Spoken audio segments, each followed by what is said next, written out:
খুব শখ করে পাঁচতলার উপরে লাউ গাছ লাগিয়েছি। ভেবেছিলাম লাউ ধরবেই না, হয়তো পাতা কিংবা ডগাটা খাওয়া হবে। আলহামদুলিল্লাহ, আল্লাহ পাক লাউটাও দিয়ে দিয়েছেন গাছে। তাই তো আজকে লাউ পাড়তে এসেছি, আর এই লাউ দিয়েই আজকের রেসিপি তৈরি করে দেখাবো। আসসালামু আলাইকুম বন্ধুরা, আশা করছি সবাই অনেক ভালো আছেন, সুস্থ আছেন। আমি পাঁচবিবি থেকে জাকিয়া সুলতানা বলছি। তো এটা লাউটা আমি কেটে নিচ্ছি আমার ছাদ বাগান থেকে। একদম কচি নরম তুলতুলে একটা লাউ। আর এই পাশে সজনে ডাঁটাটাও বেশ হেলে দুলে চলেছে আমার। একদম সুন্দর বাতাসে ঝিরঝির করে পাতাগুলো কাঁপছে আর সজনে ডাঁটাগুলো আপন মনে দুলছে। আর এই দৃশ্যটা দেখতে কার না ভালো লাগে বলুন তো। আজকের আবহাওয়াটা মাশাআল্লাহ অনেক অনেক সুন্দর, চারিদিকে বাতাস আর স্নিগ্ধ শান্তি। রান্নাঘরে চলে এসেছি, লাউটা কেটে নিচ্ছি। প্রথমে মাঝখান থেকে কেটে নিলাম, একদম কচি আছে, খুবই ভালো, দেখে নিশ্চয়ই বুঝতে পারছেন কতটা স্পঞ্জি। এখন আমি লাউটা ছোট ছোট পিস করে নিচ্ছি। এরকম করে পিস করে নিলে কাটতে খুবই সুবিধা হয় এবং দ্রুত হয়, তাই আমি ছোট ছোট পিস করে কেটে নিচ্ছি। ডাঁটাটা আলাদা করে সরিয়ে রাখলাম। এখন এই লাউগুলো আমি ছোট একটা ছুরির সাহায্যে খোসাটা ছাড়িয়ে নিচ্ছি। খোসা ছাড়িয়ে নেওয়ার জন্য খুব বেশি কসরত করতে হয় না, কারণ কচি লাউয়ের খোসা খুবই দ্রুত উঠে যায়। ছোট ছোট টুকরো করে কেটে নিচ্ছি, আমার মন পছন্দের মতো টুকরো করে আমি কেটে নিচ্ছি। আপনারা আপনাদের পছন্দ অনুযায়ী করবেন, তবে খুব বেশি বড় না করাই ভালো। যদিও বাড়ির গাছের লাউ, এটা কিন্তু একদম গলে যাবে। এখন আমি একটা পাত্রে সবগুলো টুকরো তুলে নিচ্ছি, আর একইভাবে আমি সবগুলো টুকরো এরকম করে খোসা ছাড়িয়ে নেব। তো বন্ধুরা, এতক্ষণও যারা সাথে আছেন, ছোট্ট করে একটা লাইক দিয়ে কিন্তু ভিডিওটি কন্টিনিউ করতে পারেন। আর স্কিপ না করে দেখলে সেক্ষেত্রে নিশ্চয়ই আপনাদের ভালো লাগবে। আর কমেন্টে জানাতে পারেন আমার রেসিপিগুলো আপনাদের কেমন লাগে। আর কোনো ভুল ত্রুটি থাকলে সেটাও আমি সংশোধনের চেষ্টা করব, কমেন্টেও অবশ্যই জানিয়ে যাবেন।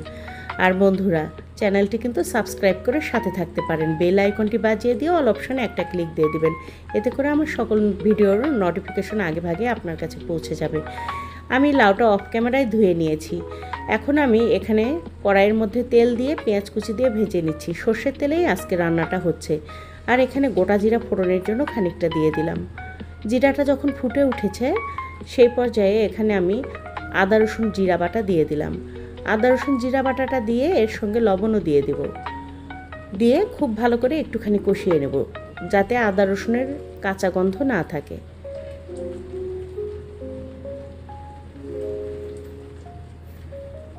এখন এর মধ্যে পরিমাণ মতো হলুদ দিয়ে দেব আর পরিমাণ মতো গুঁড়ামরিচ দেব।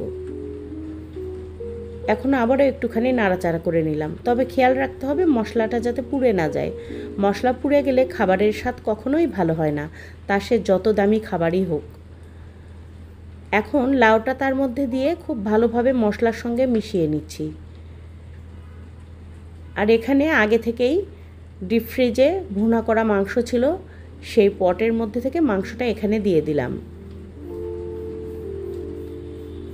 সামান্য পরিমাণ পানি দিচ্ছি, যাতে মশলাটা নিচ থেকে পুড়ে না যায়।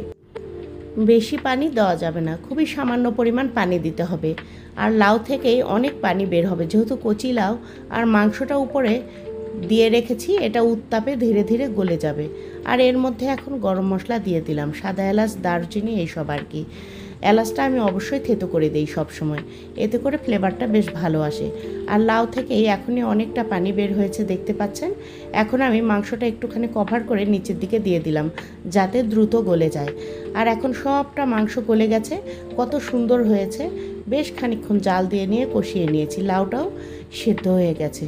তো এইরকম করেই সেদ্ধ করে নিয়ে ধীরে ধীরে কষাতে হবে, আর কোনো রকম পানি দেওয়া যাবে না। আর রান্নাটা এখন শেষের পথে, উপর থেকে ভাজা জিরার গুঁড়া ছড়িয়ে দিলাম। ভাজা জিরার গুঁড়া দেওয়ার পর ঢাকনা দিয়ে ঢেকে সুন্দর করে আরও কিছুক্ষণ রান্না করে নিয়েছি, যাতে জিরার গুঁড়ার সুন্দর ফ্লেভারটা রান্নার মধ্যেই থেকে যায়। দেখতেই পাচ্ছেন এখন ঝোলটা অনেকটাই ঘন হয়ে গেছে আর খুবই সুন্দর হয়ে গেছে। ঢাকনা দিয়ে ঢেকে জালটা বন্ধ করে 5 মিনিট দমে রেখেছিলাম। 5 মিনিট পর ঢাকনাটা ওপেন করে নিচ্ছি।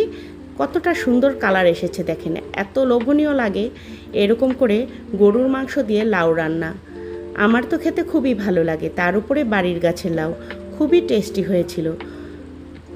জানি অনেকেই অনেক রকম করে রান্নাটা করে নেন, তবে আমি যেরকম করে রান্না করলাম, চাইলে কিন্তু এরকম করে নতুন রাঁধুনিরা রান্নাটা করে নিতেই পারেন। তো বন্ধুরা, কেমন লাগলো আমার ছোট্ট আর সাধারণ একটা রেসিপি আজকে? ভালো লাগলে লাইক, কমেন্ট, শেয়ার দিতে যেন ভুলবেন না। আর সেই সঙ্গে সবাই ভালো থাকবেন, সুস্থ থাকবেন, এই শুভকামনা জানাচ্ছি। আর এতক্ষণ সাথে থাকার জন্য ধন্যবাদ। ইনশাল্লাহ দেখা হবে অন্য ভিডিওতে। আল্লাহ হাফেজ।